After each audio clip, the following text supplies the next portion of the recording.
Could the Xindi have been these people?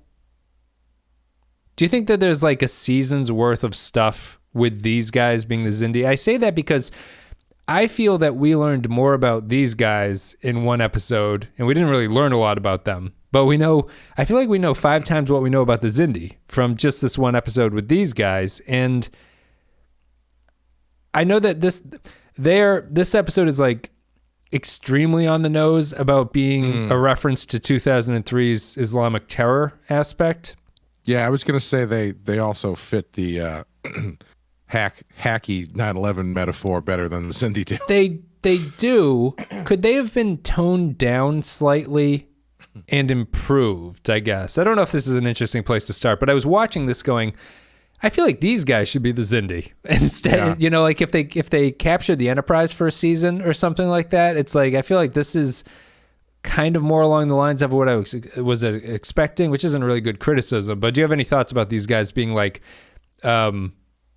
antagonists, or is this just, do they only need this one-off episode for these guys?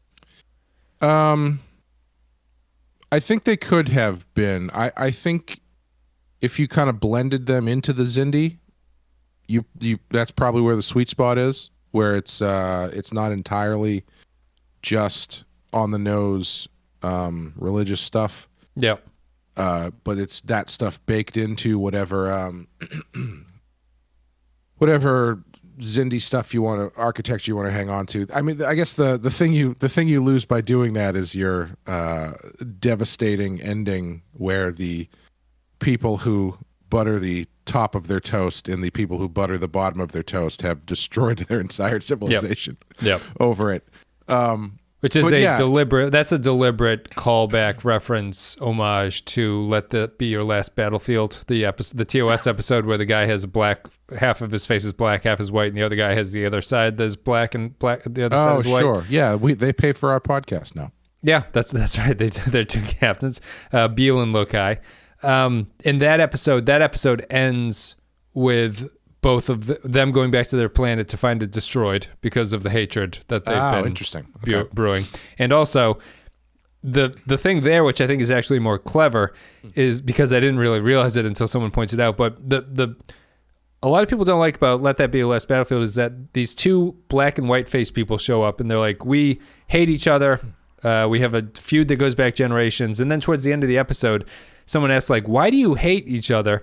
And one of them goes, well, his face is black on the wrong side.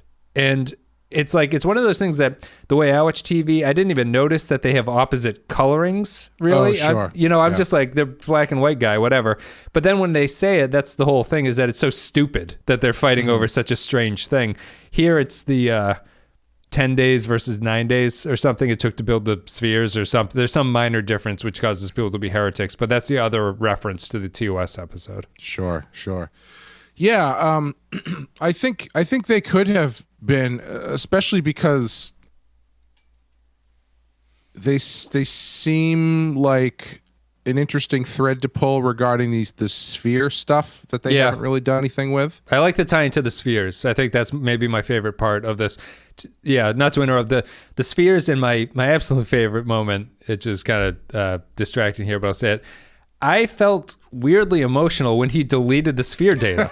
I was like, God damn it, they've been working on that for so long and he just deleted it. It doesn't really amount to anything, and I don't know if they're going to bring it up going forward, but there were moments. You would hope the Enterprise has at least one backup drive, or an iOS time machine they could use to get that data back. It's stored up. It's uploaded to the cloud.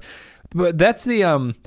But I guess that's why I ask if these guys could have been the Xindi, because I felt there were moments where I like this lead guy's portrayal, and there were moments that were baked in where his religious extremism, anti-scientific dogma is fairly effective when he deletes the sphere data. Like, it's like, you shouldn't be doing this. This is heresy, and I'm going to delete this.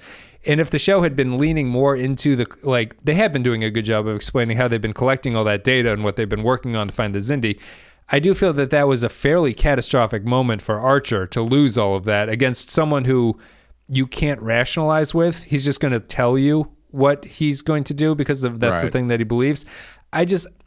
they have an ethos in the way that the Xindi don't. The Xindi have the plots, and these guys have the way of being that I think is missing from each other. You know?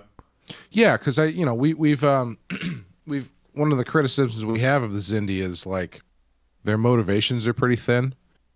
And I think that these guys fill that in, or could have filled that in, fairly on the nose way. Yeah, that's the problem. Yeah, because it's then you're just fighting the Iraq War or a war in Afghanistan in space. But I mean, I guess sure, why not? But yeah, I do think they work on a level that is easier or more effective quicker than the Xindi. They need less explanation. Yeah. So when they do give you explanation, I feel like it feels like they're fleshing more stuff out than with the Xindi, which is like, so this guy over here, he's a Xindi. No. The guy next to him is a Xindi. Yes. But the guy next to him is also a Xindi. Yes. But they don't look anything like each other. Correct. Yeah. Are they from the same planet? Yes. Are they from the same hometown? No. Okay. Cool. And the guy in the middle, he's not a Xindi. Sometimes. Like, yeah. Ugh. And that's kind of, it gets a little bit choppy when you get into that stuff. And it's, why are they, at least with these guys, yeah, like like they say in The Big Lebowski, at least the Nazis had an ethos. Yeah.